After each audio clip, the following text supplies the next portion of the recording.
ये stent related problem ज़्यादातर उन पेशेंट्स में आते हैं जिसमें पेशेंट को या तो उम्र ज़्यादा हो, नलियों में बहुत ज़्यादा कैल्शियम हो, डायबिटीज़ हो, प्रेशर हो, या उनको कोई व्यसन हो। इस तरह के पेशेंट, उनकी लाइफस्टाइल अच्छी नहीं हो, वजन बहुत ज़्यादा हो, चिड़चिड़ापन वगैरह की आदत हो, इस तरह के पेशेंट्स को स्टेंट रिलेटेड प्रॉब्लम्स होने का चांस ज़्यादा होता है। इसके अलावा कुछ टेक्निकल एस्पेक्ट्स भी होते हैं कि जैसे नली में बहुत ज़्यादा कैल्शियम हो, बहुत लंबे ब्लॉकेजेस हों, बहुत ज़्यादा फैली हुई बीमारी हो, मल्टीपल नलियों के ब्लॉकेजेस हों, या एंजियोप्लास्टी में मल्टीपल स्टेंट्स की ज़रूरत पड़ी हो, ज़्यादा लंबे स्टेंट्स की ज़रूरत पड़ी हो, ज़्यादा पतले स्टेंट्स की ज़रूरत पड़ी हो, वैसे केसेस में रीब्लॉकेज होने का चांस ज़्यादा रहता है। एंजियोप्लास्टी के दौरान ज़्यादातर कार्डियोलॉजिस्ट आपको इस बारे में बता ही देते हैं कि आपकी एंजियोप्लास्टी सिंपल थी या टफ थी। सिंपल एंजियोप्लास्टीज वाले केसेस में प्रॉब्लम्स आने का चांस कंपेरेटिवली काफ़ी कम होता है। पर हाँ, जिन भी पेशेंट में एंजियोप्लास्टी कॉम्प्लिकेटेड होती है या जिसमें टेक्निकल इश्यूज रहते हैं, वहाँ पे प्रॉब्लम्स होने का चांस थोड़ा ज़्यादा रहता है। पर एक चीज़ आपको मान के चलना है, स्टेंट में रीब्लॉकेज अगर आएगा तो पहले ज़्यादातर 6 to 8 मंथ्स में ही आएगा, नहीं तो नहीं आएगा। हाँ, 10-15 साल के बाद कोई नया ब्लॉकेज डेवलप हो सकता है कि फिर से खान पीने का ध्यान नहीं रखें, नया कोलेस्ट्रॉल जमा होने की वजह से ब्लॉकेज डेवलप हो जाए, तो वो 5 से 10 साल के बाद हो सकता है। पर वो स्टेंट रिलेटेड ब्लॉकेज में नहीं आता, वो एक तरह से नया ब्लॉकेज है कि उसी जगह पे कोई दोबारा ब्लॉकेज या नई जगह पे नया ब्लॉकेज डेवलप हो सकता है। स्टेंट रिलेटेड इश्यूज ज़्यादातर जिन लोगों को लाइफस्टाइल रिलेटेड प्रॉब्लम्स है या जिन लोगों के टेक्निकल इश्यूज है, उनमें ही ज़्यादा देखने को मिलता है। सिंपल एंजियोप्लास्टी वाले पेशेंट्स में प्रॉब्लम होने का चांस 1-2% से भी कम रहता है। डाइट चेंज करना, हैबिट चेंज करना, व्यसनों को कंट्रोल करने से स्टेंट में प्रॉब्लम्स होने का चांस कम हो जाता है। पर ऐसा करने से, दवाएं रेगुलर लेने से ये गारंटी नहीं हो जाती कि ये प्रॉब्लम बिल्कुल नहीं आएगी। हाँ, जितने रिस्क फैक्टर्स बढ़ते जाएंगे उतना प्रॉब्लम होने का चांस बढ़ जाएगा। आप दवाएं बंद करेंगे तो प्रॉब्लम होने का चांस 3 से 4 गुना बढ़ जाएगा। लेकिन इसका ये मतलब नहीं है कि अगर आपने सब कुछ परहेज बिल्कुल अप्रोप्रिएट वेज में किया है, आपने व्यसन भी कंट्रोल कर लिया, आपने एक्सरसाइज भी कर लिया, आपने दवा भी रेगुलर लेता रहा, तो प्रॉब्लम आने का चांस 0% है। ऐसा यूजली नहीं होता, यूजली 1-2% चांस फिर भी रह जाता है।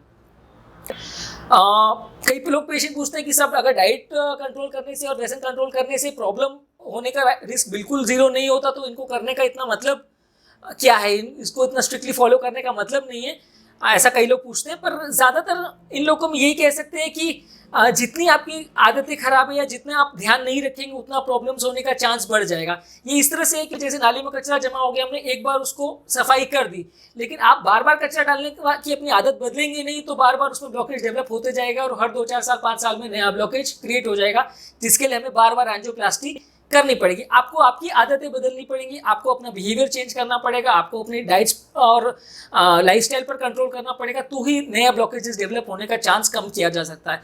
0 नहीं किया जा सकता, पर हाँ सिग्निफिकेंटली इसे कम किया जा सकता है। इसके लिए शुगर को बहुत अच्छे से कंट्रोल करना जरूरी है, कोलेस्ट्रॉल को, बीपी को, लाइफस्टाइल को, हर पैरामीटर्स को, अपने खाने पीने का ध्यान रखना, ये सारी चीज़ें को करना ज़रूरी है। तभी हम रीब्लॉकेज होने का चांस को सिग्निफिकेंटली कम कर सकते हैं। सिर्फ दवा लेने से और बाकी चीज़ों का ध्यान नहीं रखने से इसको प्रॉब्लम को पूरी तरह से कंट्रोल नहीं किया जा सकता। अगर पेशेंट को कोई अब हम इस स्टेंट से रिलेटेड रीब्लॉकेज की डायग्नोसिस कैसे करते हैं उस बारे में बात करेंगे। अगर पेशेंट को कोई भी डाउट लग रहा है तो उसे अपने डॉक्टर को रिपोर्ट करना चाहिए। सबसे पहले डॉक्टर अगर सिग्निफिकेंट उसे प्रॉब्लम लग रही है तो एक ईसीजी यानी इलेक्ट्रोकार्डियोग्राम करता है। ईसीजी के बेसिस पे 100% कह पाना मुश्किल है कि स्टेंट में कोई प्रॉब्लम हुआ है या नहीं हुआ है, पर हाँ अगर ईसीजी में कोई सिग्निफिकेंट चेंजेस आ रहे हैं तो डॉक्टर आपका ट्रेडमिल टेस्ट या एंजियोग्राफी प्लान कर सकता है। ज़्यादातर ये डिसीजंस एक टेस्ट के बेसिस पे कर पाना मुश्किल होता है, पर अगर मल्टीपल पैरामीटर्स आपके गड़बड़ आ रहे हैं, आपको सिम्टम्स बहुत ज़्यादा हो रहे हैं, ईसीजी इको में पैरामीटर्स गड़बड़ आ रहे हैं, ट्रेडमिल टेस्ट में प्रॉब्लम आ रही है, तो फिर वैसे केसेस में हमें एंजियोग्राफी करना पड़ता है। अगर किसी पेशेंट को कोई सिम्टम नहीं है, कोई प्रॉब्लम नहीं है, तो वैसे केसेस में रीब्लॉकेज हुआ है या नहीं ये देखने के लिए एक रूटीन एंजियोग्राफी हम 6 to 8 मंथ्स के बाद करते हैं। रूटीन ट्रेडमिल टेस्ट हम 6 to 8 मंथ्स के बाद करते हैं। अगर ये ट्रेडमिल टेस्ट में कुछ सिग्निफिकेंट चेंजेस आते हैं और ऐसा हमें डाउट होता है कि पेशेंट का ब्लॉकेज कुछ हुआ है, तभी हम पेशेंट का एंजियोग्राफी करते हैं। उसके बाद हम ये ट्रेडमिल टेस्ट को हर साल 2 साल के बाद रिपीट करते हैं। हर साल 2 साल ट्रेडमिल टेस्ट रिपीट करने से कोई भी अगर नया ब्लॉकेज डेवलप होता है तो पेशेंट को पहले पता चल जाता है और अगला हार्ट अटैक आने से पहले हम उसे ट्रीटमेंट कर सकते हैं। ये ट्रेडमिल टेस्ट जो हम करते हैं यानी स्ट्रेस टेस्ट जिसे हम कहते हैं, ये टेस्ट करने से 100% गारंटी नहीं हो जाती कि ब्लॉकेज कोई हुआ है या कोई प्रॉब्लम तो नहीं है। ये टेस्ट का प्रेडिक्टिव वैल्यू लगभग 80% जैसा रहता है। 10-20% केस में फिर भी इसमें मिस हो सकता है। 100% गारंटी तो खाली एंजियोग्राफी में ही होती है, पर लेकिन क्योंकि एंजियोग्राफी एक इन्वेजिव टेस्ट है, इसके लिए बार बार पेशेंट को एडमिट करना पड़ता है, तो छोटे मोटे सिम्टम्स में या जहाँ बिल्कुल डाउट नहीं है वहाँ हम रूटीनली एंजियोग्राफी नहीं करते हैं। पर जहाँ हमें सिग्निफिकेंट चेंजेस लगते हैं या ऐसा लगता है कि पेशेंट को प्रॉब्लम ज़्यादा हो रही है, वहाँ पे हमें एंजियोग्राफी चेक करना पड़ता है। अगर स्टेंट में रीब्लॉकेज हो तो इसको ट्रीटमेंट कैसे किया जाएगा? अगर किसी भी पेशेंट को स्टेंट में रीब्लॉकेज आता है तो स्टेंट को निकाला या बदला नहीं जाता है। पहले की स्टेंट पर अगर कुछ कचरा या रीब्लॉकेज हुआ है तो उस पर दोबारा से स्टेंट या बलून करके उसको खोला जा सकता है। स्टेंट एक बार अगर डिप्लॉय हो गया, एक बार अगर नली के अंदर चला गया तो उसे इवन सर्जरी करके भी हम उसे बाहर नहीं निकाल सकते, वो अंदर फिट हो जाता है, वो हिलता नहीं है। तो इसलिए कई लोगों को दिमाग में ये डाउट रहता है कि स्टेंट को कितने साल में चेंज करना पड़ता है या उसको वो बैटरी जैसा होता है क्या, उसको बदलने की ज़रूरत पड़ती है क्या?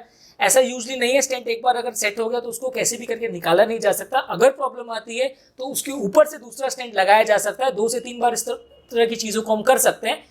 पर हाँ, अगर किसी पेशेंट को बार बार रीब्लॉकेज आ रहा है, एक बार स्टेंट किया रीब्लॉकेज आया, उसके बाद दोबारा करने के बाद फिर भी रीब्लॉकेज आ रहा है, बॉडी स्टेंट एक्सेप्ट नहीं कर रही है, वैसे पेशेंट में फिर हमें बाईपास सर्जरी की ज़रूरत भी पड़ सकती है। पर रूटीन केसेस में अगर थोड़ा ब्लॉकेज हो तो हम यूजुअली उनको, अगर पेशेंट को ज़्यादा तकलीफ नहीं हो तो दवा पर भी चलने देते हैं।